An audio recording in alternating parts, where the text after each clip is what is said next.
जी part 2 start हो गया। अब कुछ थोड़ा बेहतरी महसूसमेंट हो रही है, थोड़ी सी बेहतरी की है। अब चलें फिर वापस थोड़ा सा थ्योरी और कर लें, ठीक है। उसके बाद फिर 18वें पे वापस आएंगे। चलो, थोड़ा सा आप लोगों का टेस्ट चेंज हो गया ना, आप वापस आए। मैंने थ्योरी असल में करानी है और ये मैंने करानी भी लाजमी है, और आप लोग शौक से करें ये भी ज़रूरी है। तो इसलिए फिर मैं ऐसे थोड़ा सा आपको छेड़छाड़ी आपके साथ करता रहूँगा। तो कौन सा सफ़ा था जो मैंने इंपॉर्टेंट लिखा था और भाग गया था मैं? आ जाए जी पेज नंबर 46 पे।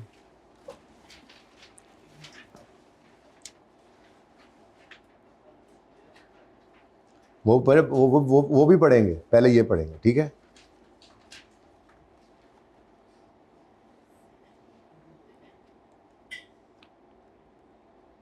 एग्जाम्पल 1 आपने अभी नहीं देखना कि क्या चीज़ कहाँ से रेफर हो रही है, ठीक है। लेकिन ये एग्जाम्पल्स लिखते जाइएगा, फ़ायदा हो जाएगा इससे, ठीक है। समझ में आया था जुमला?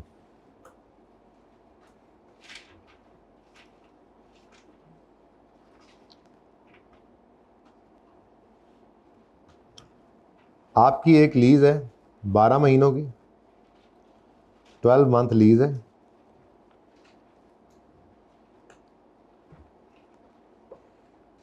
एक्सटेंडेड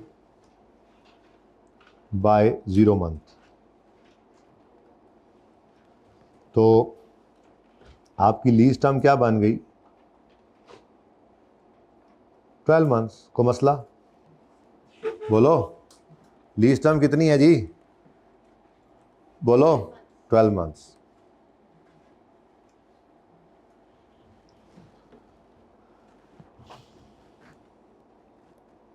एक सिचुएशन और बनाते हैं।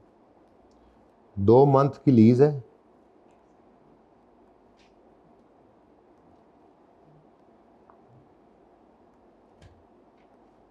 एक्सटेंड हो सकती है बाय मंथ, और रीजन सर्टन एक एक्सटेंड करेगा, ये मैं इस तरह से कह रहा हूँ, ठीक है ना। तो कितना बन गया? 9 मंथ्स।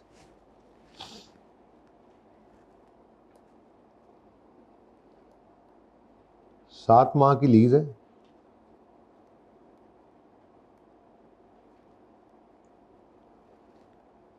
Extended by 9 months. जी फरमाएं।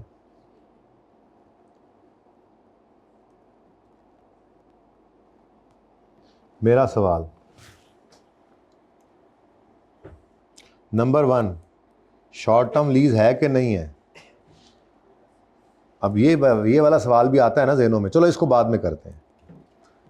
ये वाला आता है ना, सर 12 महीने का क्या होगा? आपने कहा था ना कि शॉर्ट टर्म तो होती है जो 1 साल से कम। 12 एग्जैक्ट 12 क्या? वो पढ़ लेते हैं वहाँ से जाके, वो तो पढ़ के समझ आ जाएगी, ठीक है। फिलहाल ज़रा मुझे ये केस 2 में समझाएं। शॉर्ट टर्म लीज इज या नॉट इज? Is, okay. अच्छा, नेक्स्ट 7 मंथ्स की लीज है, एक्सटेंडेड बाय 9 मंथ्स। तो लीज टर्म कितनी बन गई? अब मुझे बताएं इसमें क्या करें? नहीं जी नहीं, इंटेंशन है तो मैंने एक्सटेंड करके लिखा है ना। बेसिकली स्टैंडर्ड ये लिखता है कि आपका जो लीज टर्म आपने शॉर्ट टर्म लीज के लिए डिसाइड करनी है ना, उसमें आपने एक्सटेंशन पीरियड को इंक्लूड करके डिसीजन लेना है। अगर रीजनली सर्टन है कि वो एक्सटेंड कर देगा, तो फिर ये नहीं कि सिर्फ ओरिजिनल को लेके कहो नहीं जी नहीं, ओरिजिनल तो 7 मंथ्स था ना, तो ये शॉर्ट टर्म ही रहेगी। नहीं, ये शॉर्ट टर्म नहीं है, ये शॉर्ट टर्म नहीं है। अच्छा, एक और केस बनाते हैं। 7 मंथ्स की लीज है, 7 मंथ्स की लीज है,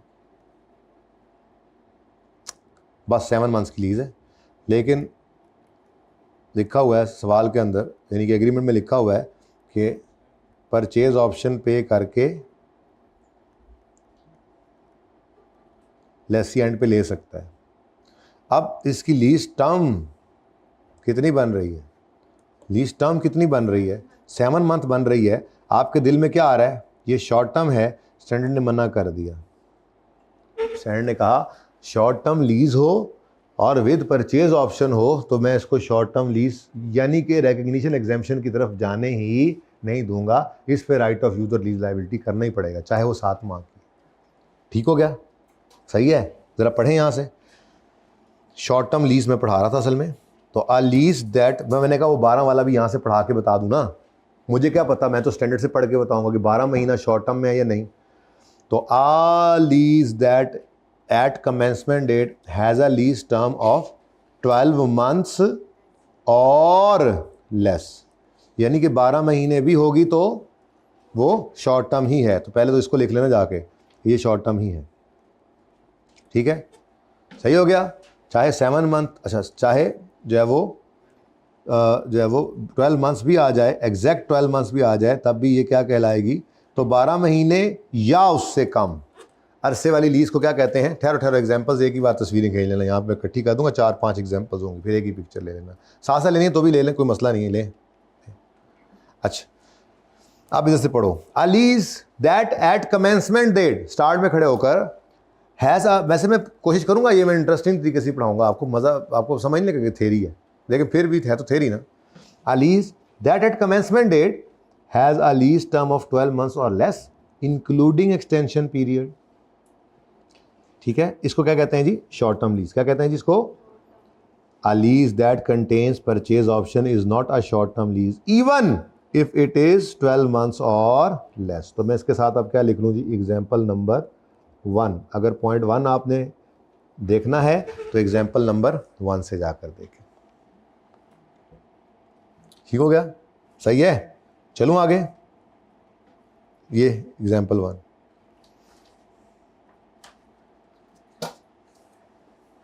ठीक है। अब एक और एग्जाम्पल बनाता हूं मैं, पहले नकल से कर लो।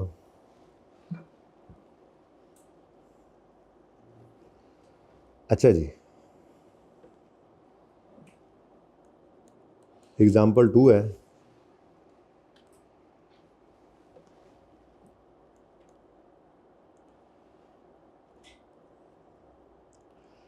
हमारे पास एक कार है ए और एक कार है बी, 7 मंथ्स इसकी लीज टर्म है और 11 मंथ्स इसकी लीज टर्म है,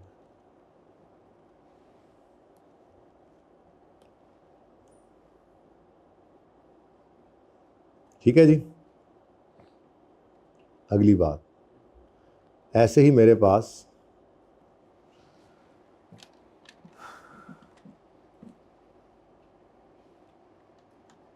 रहने दे भाई, ऐसे ही मेरे पास एक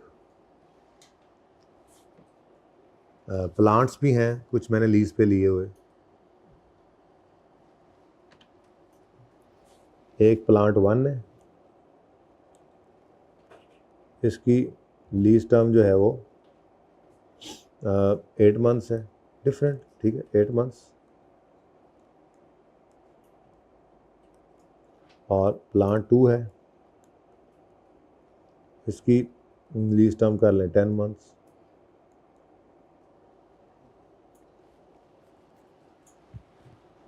स्टैंडर्ड कहता है कि अगर आपने कार ए को सोचा है रिकग्निशन एग्जाम्पशन में डाल दें, तो फिर ये नहीं कि कार बी को आप right of use lease liability कर लें, यानी शॉर्ट टर्म लीज होने की वजह से, अच्छा किसी कार की लीज अगर 11 महीने 12 महीने से ऊपर चले, वो तो फिर शॉर्ट टर्म रही नहीं ना। बात क्या हो रही है, शॉर्ट टर्म लीज को सामने रखते हुए अगर आपने रिकग्निशन एग्जाम्पशन में जाना है, तो फिर ये नहीं कि आप एसिड बाय एसिड डिसीजन ले रहे हो कि कार ए को शॉर्ट टर्म कहकर, शॉर्ट टर्म है, रिकग्निशन एग्जाम्पशन में ले जाएं और कार बी को right of use lease liability में करें। अगर आपने चलना है, एग्जाम्पशन लेनी है, रिकग्निशन की एग्जाम्पशन लेनी है, तो आपको क्लास बाय क्लास मूव करना पड़ेगा। यानी अगर आपने कार को रखना है, रिकग्निशन एग्जाम्पशन पे लेके जाना है, क्योंकि ये शॉर्ट टर्म की लीज है, तो आप कार को पूरी क्लास को रख लें। मैंने कहा जी कि इसमें हमने क्या किया, इसमें हमने रिकग्निशन एग्जाम्पशन ले ली,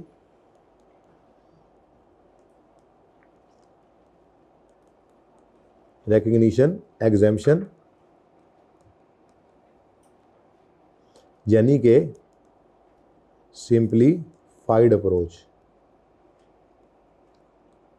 ठीक है जी।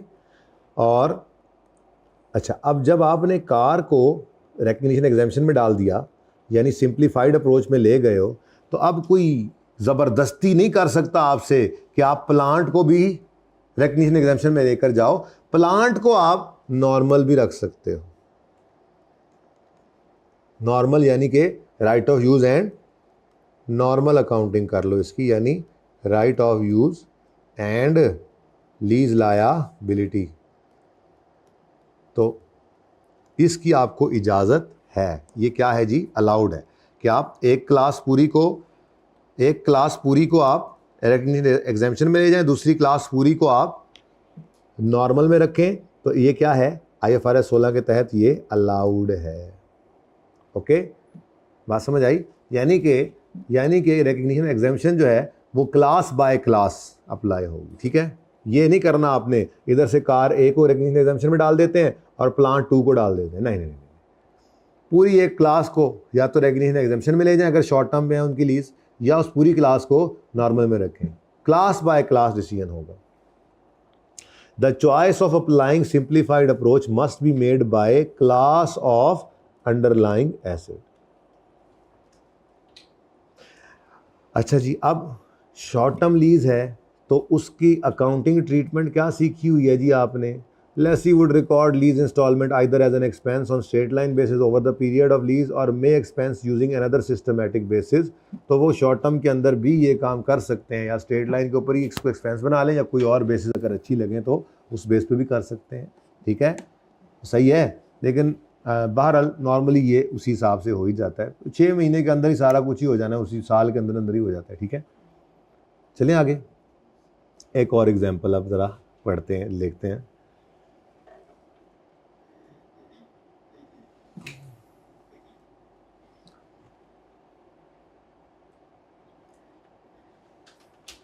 अच्छा जी, एग्जाम्पल 3।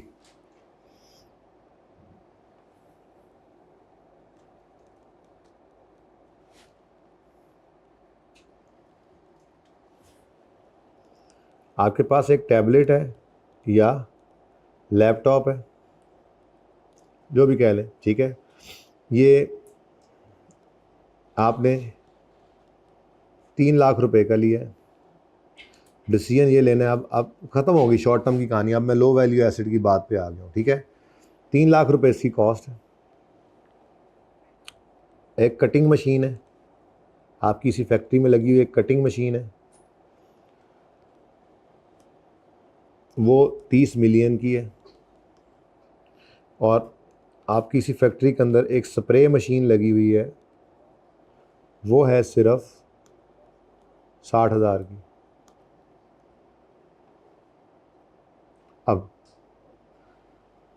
टैबलेट या लैपटॉप किसी और एसेट के साथ इंटर रिलेटेड नहीं है, नॉट इंटर रिलेटेड।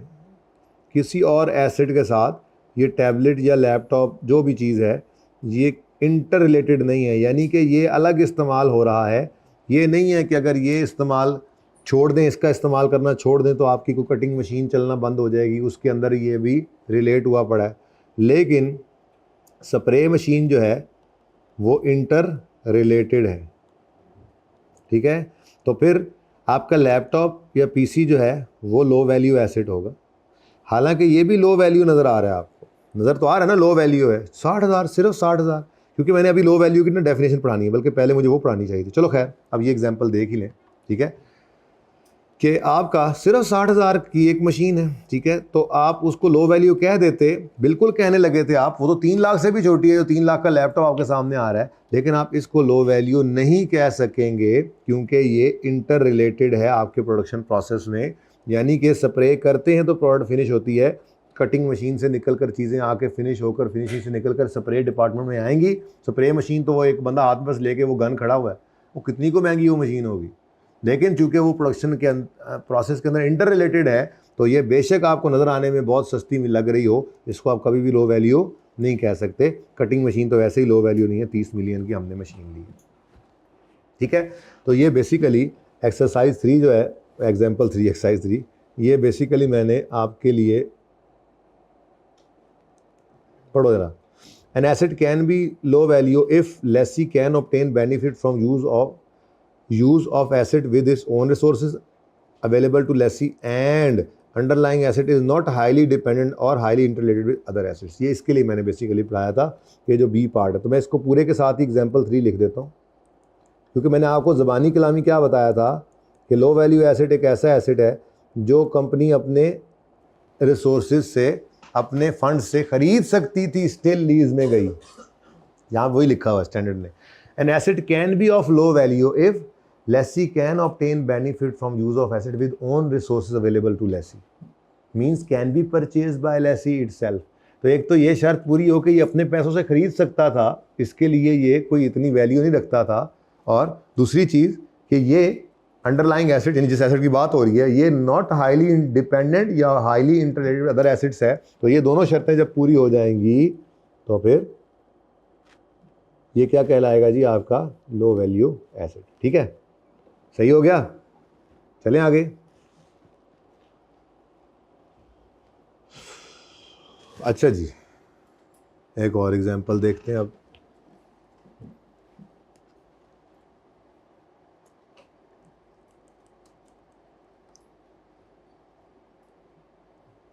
बस इसके बाद फिर इंशाल्लाह सवाल करेंगे, फिर वो डिस्क्लोजर फिर किसी वक्त। ठीक है, ऐसे ही मिक्सचर के अंदर पढ़ेंगे। बहरहाल कोशिश तो है इंटरेस्टिंग लगे, थेरी ना लगे, तो है भी नहीं। देखें तो सही आपके सामने कैसी मैं तस्वीरें बना के पढ़ा रहा हूँ आपको। कार ए, फेयर वैल्यू है उसकी 15 लाख। आपके पास एक मोबाइल है, उसकी फेयर वैल्यू है 2 लाख। आपके पास एक कार, वो एक कार FX है, वो एकॉर्ड होगी ना, चलो एक कार F है, ठीक है, और इसकी फेयर वैल्यू इस वक्त सिर्फ है जनाब 85,000। वो पुरानी सी लगी फिर रही है। अब डिसीजन लेना है कि इनमें से मेरी इस एग्जांपल में कौन कौन सी चीज़ लो वैल्यू है, कौन सी नहीं। कार ए लो वैल्यू है, कार ए लो वैल्यू है, कहते हैं यस कार ए लो वैल्यू है। नहीं 15 लाख की कार है, लो वैल्यू तो नहीं है।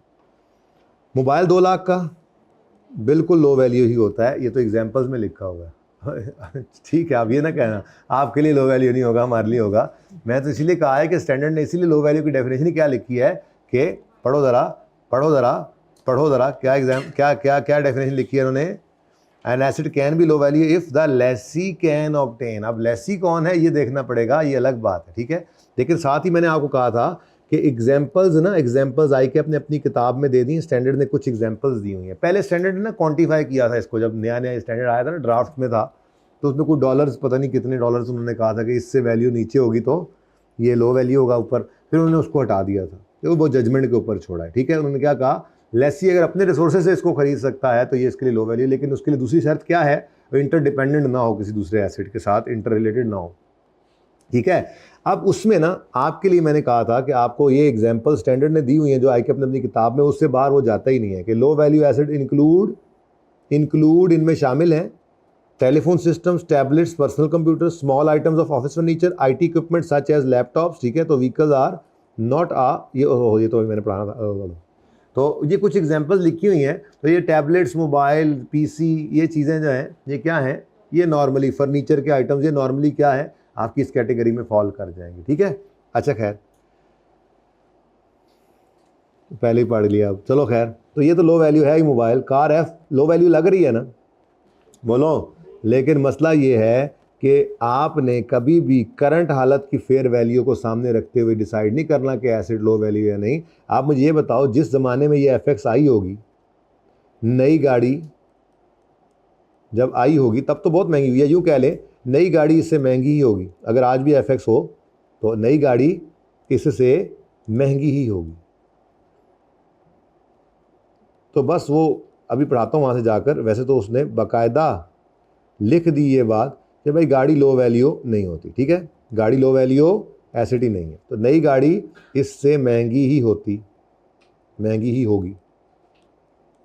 तो इसका मतलब क्या हुआ, आपने करंट फेयर वैल्यू के बेस पे एसेट के बारे में नहीं डिसीजन लेना कि ये लो वैल्यू है या नहीं है, ठीक है। आपको ये बताओ ना, गाड़ी लेने जाओ बाजार से तो क्या वो एक ऐसी चीज़ होती है कि वो लो वैल्यू चीज़ होती है? लो वैल्यू एसेट नहीं होता वो, ठीक है। बहरहाल सादा सी बात है, आपकी ये एग्जांपल्स के अंदर ही सवाल रहते हैं, ठीक है, क्योंकि जजमेंट पे आई कैप स्टैंडर्ड ने जब जजमेंट पे छोड़ दिया तो हर एक की अपनी जजमेंट है। तो फिलहाल तो टेलीफोन सिस्टम्स हो गए, टैबलेट्स हो गए, पीसी हो गए, small items of office furniture हो गए, IT equipment such as laptops वगैरह हो गए, ये क्या है, examples of low value asset है। लेकिन कह रहा है ये यहाँ तक रुकेंगी नहीं। बहरहाल मेरी तरफ से ये एग्जाम्पल्स हैं स्टैंडर्ड ने कहा, नॉट रिस्ट्रिक्टेड टू, लेकिन एग्जाम्पल्स हैं, इंक्लूडेड है उसमें। अच्छा, अब ये बात मैंने आपको पढ़ाई है, यहाँ से पढ़ें ज़रा। The assessment of whether or not asset is considered to have low value is based on its value when it was new. It is not based in any way on leased assets current value.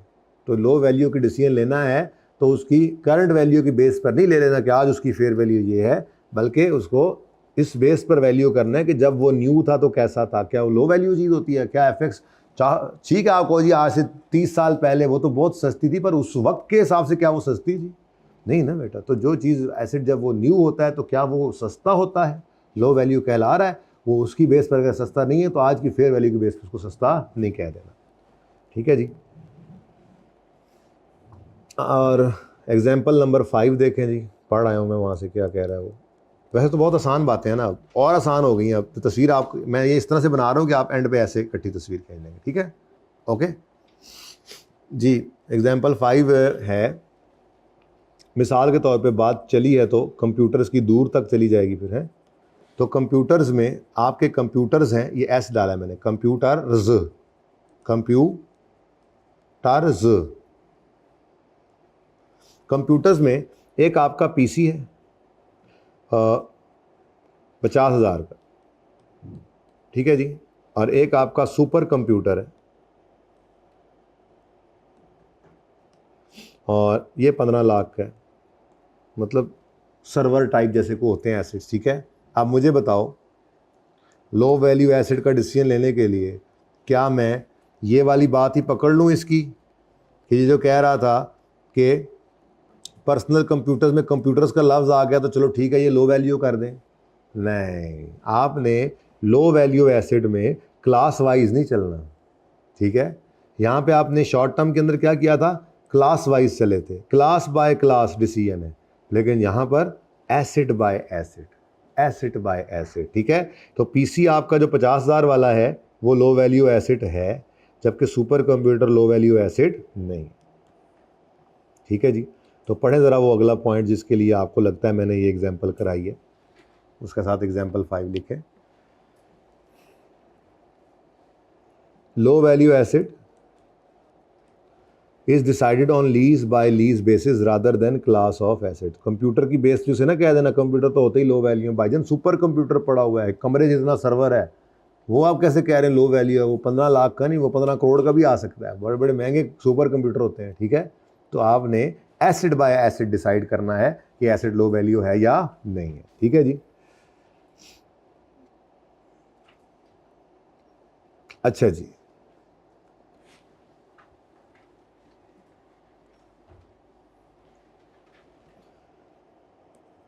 State Bank of Pakistan lessor है और उसने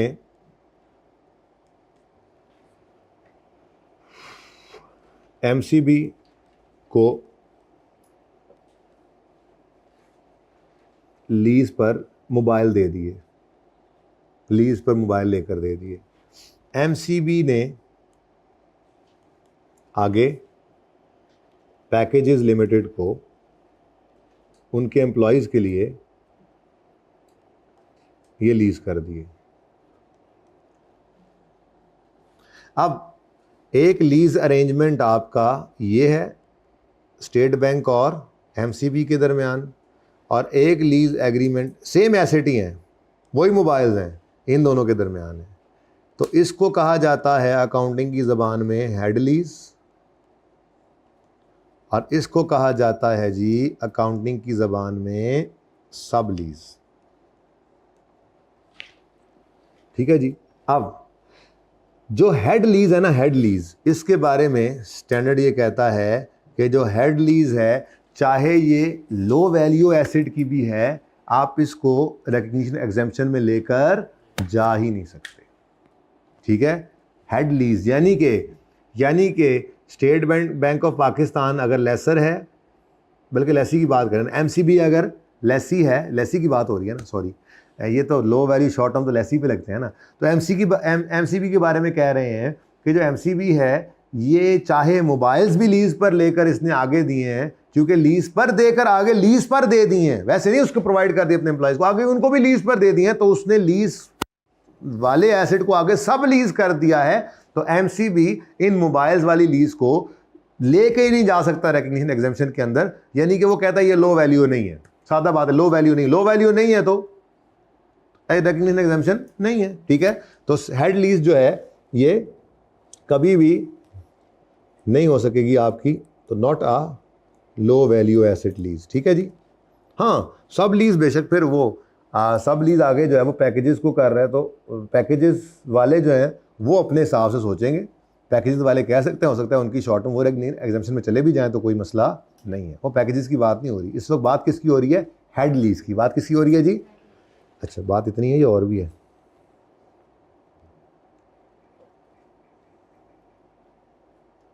हाँ ठीक है, तो इधर देखो जी, example number 6 यहाँ से आप देखो तो, in case the lessee intends to sublease the low value asset. Lessee कौन है हमारे केस में? MCB. In case MCB intends to sublease the mobiles, the MCB may never account for head lease। head lease मतलब lease agreement with State Bank. ठीक है, MCB with, मुझे पता है बहुत मुश्किल हो रही है इस वक्त आपको, मैं कोशिश तो कर रहा हूँ कि ज़्यादा बोर ना हो, बस ये आखिरी बात है, उसके बाद बस फिर आप चलते हैं 18वें सवाल पे, 18वीं तरमीम पे जी। तो the Lesi MCB may never account for head lease as low value asset। The head lease will have to be recorded on balance sheet even if it involves an asset that would otherwise said to have। यानी कि balance sheet में कब लेके जाना है? Right of use के तौर पे रिकॉर्ड करो ही करो जी। बोलो। अच्छा, ये कंफ्यूजन आती है, जैसे स्टेट बैंक ने ही, जी एक मिनट, नहीं कर सकते। कौन नहीं कर सकता? एमसीबी, लेसी है ना, तो ये लेसी जो है ये रिकग्निशन एग्जेम्पशन में नहीं जा सकता अपनी लीज को।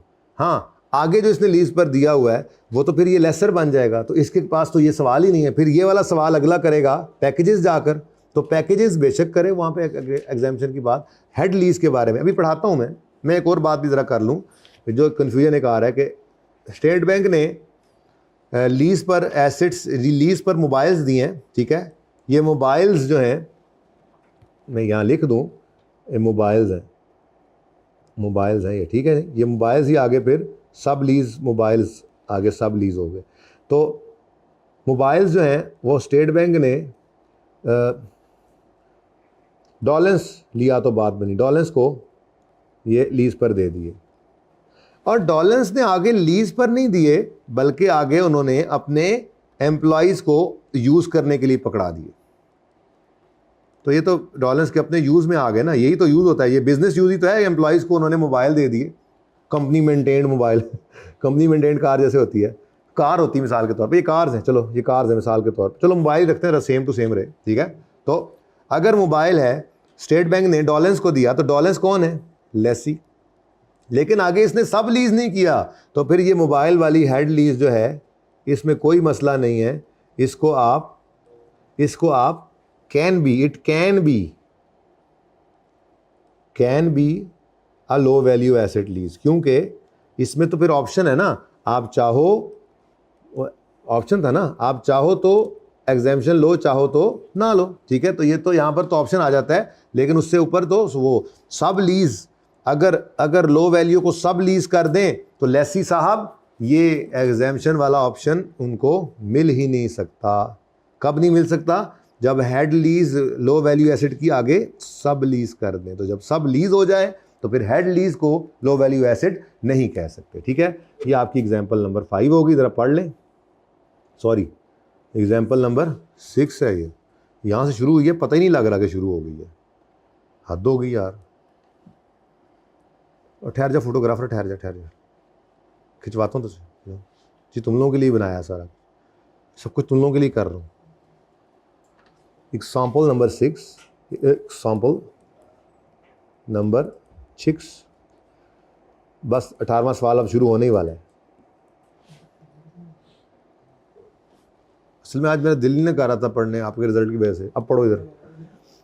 हाँ, in case lessee intends to sublease low value asset, the lessee may never account for head lease as low value asset. The head lease will have to be recorded on balance sheet even if it involves asset that. तो सब lease का होना ज़रूरी है। सब lease अगर हो जाए, अगर सब लीज वाला चक्कर आ जाए, ठीक है, तो फिर मसला है, फिर जो हेड लीज है उसको आप नहीं रख सकते, यानी एमसीबी रिकग्निशन एग्जाम्पशन में नहीं जा सकता। हाँ, आगे फिर पैकेजेस का अपना असूल है। अब आप ये ना कहना सर पैकेजेस के हिसाब से देखें, भाई पैकेजेस के लिए तो ये लेसर बन जाएगा ना, ये बात तो लेसी के लिए हो रही है, तो फिर अगले केस में सब लीज में पैकेजेस लेसी है। अब उस पर कोई मसला नहीं है, वो अपने रूल्स लगाएगा, उसको अगर ये लो वैल्यू लगेगा तो रिकग्निशन एग्जाम्पशन में जा सकता है, पर एमसीबी नहीं जा सकता, क्योंकि एमसीबी ने लीज पर लेकर एसेट आके लीज पर दे दिया। एड्डा शोखा है जी, मैंने कहा एड्डा तो शोखा। तो ये तस्वीरें खींचें, ये जनाब आपकी डिस्कशन हो गई है, ख़त्म, फिनिश हो गई, फिनिश। एग्जाम्पल 2 नज़र तो आ रही हो, ये देखो ना, ये मैं आप ऐसे ऐसे मैं आपको हाईलाइट कर देता हूँ। एग्जाम्पल 1, एग्जाम्पल 2, एग्जाम्पल 3, एग्जाम्पल 4 और एग्जाम्पल 5 और 6 जी। नहीं, लाइफ की बेस पे तो पहली बात हो गई ना कि 12 महीने या उससे कम होगा तो ये शॉर्ट टर्म है, लेकिन अगर शॉर्ट टर्म भी हो ना तो ये नहीं कर सकते। ऑप्शन है ना, चाहो तो आप रिकग्निशन एग्जाम्पशन में जाओ, चाहो तो ना जाओ। तो वो ये कहना चाह रहा है कि अगर एग्जाम्पशन में जाओ तो पूरी क्लास को एग्जाम्प्ट करो, ये नहीं कि एक कार ए को रिकग्निशन एग्जाम्पशन में ले जाओ, कार बी को नॉर्मल रखो, प्लांट ए को नॉर्मल रखो, प्लांट 2 को जो है वो रिकग्निशन, ये नहीं करना। अगर गाड़ियाँ शॉर्ट टर्म पे हैं और प्लांट भी शॉर्ट टर्म पे हैं तो गाड़ियाँ शॉर्ट टर्म पे की वजह से रिकग्निशन एग्जाम्पशन में ले जाओ, प्लांट को ना ले जाओ, आपकी मर्जी है। दोनों को ले जाओ, आपकी मर्जी है। किसी एक को भी ना ले जाओ, आपकी मर्जी है। पर क्लास बाय क्लास चलना है, एसेट बाय एसेट नहीं चलना। अगर शॉर्ट टर्म की बेस पर एग्जाम्पशन ले रहे हो और अगर लो वैल्यू की बेस पर एग्जाम्पशन ले रहे हो तो फिर आपने क्लास बाय क्लास नहीं चलना, फिर आपने एसेट बाय एसेट चलना है, फिर आपने एसेट। तो बेटा एक जिसकी ज़्यादा है वो तो शॉर्ट टर्म ही नहीं है ना, वो तो शॉर्ट टर्म ही नहीं है ना। अगर आपका 10 कारें हैं, उसमें से 3 कारों की लीज आपकी 10 साल की है, 5 साल की है, तो क्या वो शॉर्ट टर्म लीज है? तो मुझे निकल गई ना पाई। लड़ाई किसकी हो रही है? शॉर्ट टर्म लीज अगर है तो सारी शॉर्ट टर्म वाली इकट्ठी करके उसकी बात कर रहे हैं। जो शॉर्ट टर्म नहीं हो तो यहाँ से ही निकल जाएगी, वो तो इधर आएगी ही नहीं। तो हेडिंग देखो ना, हेडिंग क्या है? हेडिंग क्या है? Short term lease. हेडिंग क्या है? लो वैल्यू एसेट की लीज। तो ये कुछ पैरास थे स्टैंडर्ड के जो हमने ऐसे मैंने आपको फ्रॉड लगा के पढ़ा दिए। ठीक है, कैसा रहा फ्रॉड? कैसा लगा जुगाड़? कैसी लगी गोली? जी जी, वो भी नहीं, जाहिर सी बात है, वो भी नहीं हो तो इंटरलेट। दोनों शर्तें पूरी, लो वैल्यू के लिए दोनों शर्तें पूरी होनी जरूरी हैं। पहली बात, वो अपने रिसोर्सेज से लेसी खरीद सकता था, और दूसरा वो इंटरलेटेड भी ना हो। तो दोनों शर्तें पूरी होना जरूरी है। नहीं, शॉर्ट टर्म एक अलग चीज़ है, लो वैल्यू अलग चीज़ है। अगर एसेट लो वैल्यू है, शॉर्ट टर्म नहीं भी है, तो एग्जाम्पशन मिल सकती है। और अगर एसेट लो वैल्यू नहीं है और शॉर्ट टर्म है तो शॉर्ट टर्म में चला जाएगा, यहाँ से निकल जाएगा। दोनों शर्तें पूरी। याद करो वो डॉलेंस वाला सवाल। सबसे पहले आपने देखा था प्लांट तो ना लो वैल्यू है ना शॉर्ट टर्म है, और जनरेटर लो वैल्यू तो नहीं था पर शॉर्ट टर्म था, एग्जाम्पशन में आ गया। और लैपटॉप शॉर्ट टर्म नहीं था, लो वैल्यू था, एग्जाम्पशन में आ गया। कैसा? मुझे पता है तुम लोगों का जो टारगेट है, मैं नहीं आता तुम लोगों की बातों में। आ जाओ 18 पे। चलो शाबाश, चलो आ जाओ शाबाश। पढ़े तो सही ना, बड़े दिन हो गए, पढ़ा ही नहीं था, बड़े दिनों से पढ़ा नहीं इसको। 5 मिनट तो और पढ़ लो, आज रिकॉर्ड ब्रेकिंग 1:20 पे छुट्टी होने लगी है इंशाल्लाह। नहीं 15 वाली नहीं, 20 पे मैंने नियत की है, 25 तक हो जाए, दुआ करो। रिकॉर्ड कायम करेंगे, आज 24 पे छुट्टी होगी।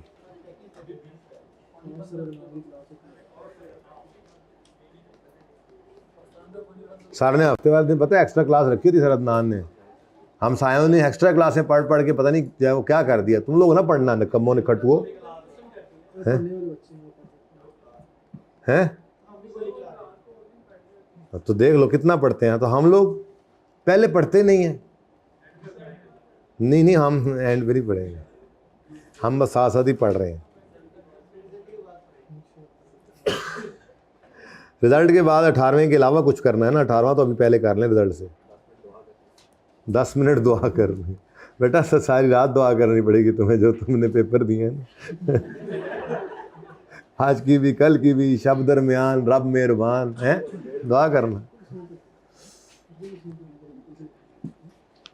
अच्छा चलो, prepare journal entries in the books of GL. तो जीएल कौन था? जीएल कौन सी? GL is a dealer. अच्छा, डीलर भी है और लेसर भी है। जीएल एक्वायर करता है हर इंजन मैन्युफैक्चरर से 58 मिलियन की कॉस्ट का और सेल करता है इसको 71। एस्टिमेटेड इकोनॉमिक लाइफ इंजन की 5 साल है। तो ये तो ऐसे लग रहा है जैसे अभी भी सवाल पड़ा है, और सवाल इस जैसा ही पड़ा है मुझे लगता है। कौन सा अभी थोड़ी देर नहीं थोड़ी देर पहले भी जो सवाल पड़ा है वो इस जैसा ही था, ये बिल्कुल ऐसे ही लग रहा है। देख लो, उसी तरह इकोनॉमिक लाइफ दे रहा है, उसी तरह से कॉस्ट दे रहा है, फिर वैल्यू दे रहा है। ऑटम 21 में ये सवाल करके और मिलता जुलता ही ऑटम ये स्प्रिंग 23 में दिया हुआ है। ये तो होता है। आगे देखो, ऑन यकम January L lease an engine from GL for, अभी फ़िलहाल मैं लेसर का सवाल कर रहा हूँ, ठीक है, तो मैं आपके लिए ग्रीन कलर यूज़ कर रहा हूँ, ठीक है। अच्छा, अब यकम जनवरी पे लीड लिमिटेड ने जीएल से 4 साल के लिए एक इंजन ले लिया है लीज पर। The first annual instalment 16 million की है जो यकम जनवरी 22 पे आएगी, और सारी सब्सिक्वेंट इंस्टॉलमेंट्स जो हैं वो पेबल हैं यकम जनवरी सब्जेक्ट टू इंक्रीज ऑफ। अब एल ने जो भी किया हमारी बला से, ठीक है, एल इनकर्ड आईडीसी, छोड़ो इसको, ऑफ ₹4 मिलियन, जिसमें से जीएल रीइंबर्स्ड। तो इसका मतलब मेरे लिए फ़िलहाल, चूँकि लेसी का सवाल नहीं लेसर का सवाल चल रहा है, तो मेरे लिए रेलेवेंट क्या चीज़ है, कितनी जी बाकी बचती 1 पॉइंट, तो ये लेसर की क्या है, आईडीसी ऑफ लेसर। अच्छा जी, उसके बाद however L has guaranteed an additional amount of 3 million. अब ये बड़ा मसला था, तो यहाँ से देख लो जी, रेजिडुअल वैल्यू वैसे कितनी है, रेजिडुअल वैल्यू कितनी है, रेजिडुअल वैल्यू 4 मिलियन है, ठीक है। तो 4 मिलियन है residual value, out of which GL reimburse 1.5, जबकि जीएल एस्टिमेट कर रहा है रेजिडुअल वैल्यू इंजन की अच्छा सॉरी जीएल एस्टिमेट कर रहा है कितना, 5 million. However L has guaranteed an additional amount of, तो अगर 5 गारंटीड है और उसने एडिशनल यानी कि 5 रेजिडुअल वैल्यू और उसने एडिशनल 3 गारंटी कर दिया है, तो फिर जीआरवी कितना आ रहा है, 8। तो यूजीआरवी कितना होगा फिर, और दसो, अगर जीआरवी 8 है तो यूजीआरवी 0, ठीक है, क्योंकि ये क्या आता होता है, बैलेंस। तो ऐसा केस भी हमने देखा था जो छोटे सवाल थे उनके अंदर, तो ये एक शायद मसला था। खैर, लेसर का सवाल कर रहे हैं, तो लेसर के सवाल में आईडीसी ने तो बारों बार जाना है, आपको पता है। अगर ये डीलर लेसर है तो इसकी आईडीसी तो वैसे ही क्या होगी, सेलिंग एक्सपेंस, हाँ, लेकिन अगर फाइनेंस लीज हुई तो आगे, वरना पीपीई का पार्ट। उसके बाद आपको जीआरवी और यूजीआरवी चाहिए होती है लेसर के सवालों में, down payment plus rental plus GRV 8 plus UGRV 0। जुमला अंग्रेजी थी बस, और कुछ नहीं था। आगे पढ़ो, अब तो ये भी पढ़ सकते हो, ये वाला blacks. Market rate for similar transaction is 15%, और एज एन इंसेंटिव, अब ये कोई इंसेंटिव नहीं होता, as an incentive L for entering into lease GL has incorporated implicit rate of. अब मुझे बताओ सवाल किसका है, डीलर मैन्युफैक्चरर का या सिंपल लेसर का? डीलर लेसर है तो फिर इम्प्लिसिट नहीं, हायर मार्केट रेट को यूज़ करेगा, ठीक है। Which is known to lessee, अच्छा वो तो बाद में, लेसी की बात ही बाद में आएगी। अब LL ने इनकर किया डीकमीशनिंग कॉस्ट, हमारी बलास है। डिस्काउंट रेट ऑफ 12% में भी अज्यूम, ये भी मुझे ज़रूरत नहीं है। यानी अब मैं यूँ कह सकता हूँ कि ये बाकी येलो जो रह गया है ना, ये सिर्फ और सिर्फ किस लिए है, देखो ना, ये डिस्काउंट रेट मैं कहाँ यूज़ करूँगा अगर मुझे डिसमेंटलिंग को प्रेजेंट वैल्यू पे लाना पड़े, ठीक है। तो बाकी अब ये जो येलो रह गया है ना, येलो ये सारे का सारा आपका लेसी का सवाल है। तो हो जाएगा, आप ज़रा ये देख लो, इसमें अब मसला सिर्फ GRV में था, मैं करवाऊंगा आपसे, चलें आप ये आते साथ फिर कर, अब इसमें सिर्फ पकड़ना है सवाल को, और हमने GI NI और कॉस्ट और सेल है, ठीक है, कॉस्ट और सेल प्राइस है, ठीक है। अब लेसी के सवाल के अंदर जाएंगे तो क्या चेंजेस आएंगी, लेसी के सवाल में जाएंगे तो एक तो GRV 8 गारंटी कर आया है, तो लेसी के केस में हम क्या कहेंगे, लेसी सोचो, वो कहेगा मेरी कोई सोच ही नहीं है। तो मैंने आपको एक जुमला बोला था, अगर लेसी की सोच ना दी हो तो लेसर वाली सोच ही लेसी की सोच है। मतलब लेसी घर आके कहेगा बानो मैं ना 8 गारंटी कर आया हूँ और उसको मिलने 5 ही हैं, तो इसका मतलब एक्सपेक्टेड टू बी पेड क्या बनेगा, कितना जी, 3 मिलियन।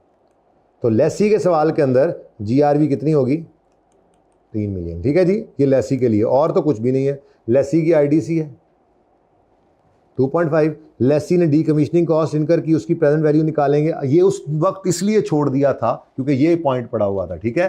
तो अब मेरा नहीं ख्याल इस सवाल में कोई मसला होना चाहिए, तो प्लीज़ इसको कर लीजिएगा। और कोई सवाल रह गया तो बताएं ज़रा, इसके अलावा पहले 2 फिलहाल रह नहीं दो, कुछ ज़रूरत नहीं है, ठीक है। इतने ज़्यादा सवाल कर लेने कि अब बस कर दें, ठीक है जी। तो आप लोगों के लिए बहुत बहुत दुआएं हैं। बाकी मैं बार बार कह रहा हूँ कि जो भी फ़ैसला होता है अल्लाह की तरफ से हमारे भले के लिए होता है, मेहनत भी आपकी होती है, मैटर करती है, चीज़ें होती हैं। तो हिम्मत हौसले से इस वक्त को आपने फेस करना है, इंशाअल्लाह अल्लाह ने चाहा तो खैर ही होगी। बेस्ट ऑफ लक, अल्लाह हाफिज़, रिज़ल्ट के बाद मिलते हैं।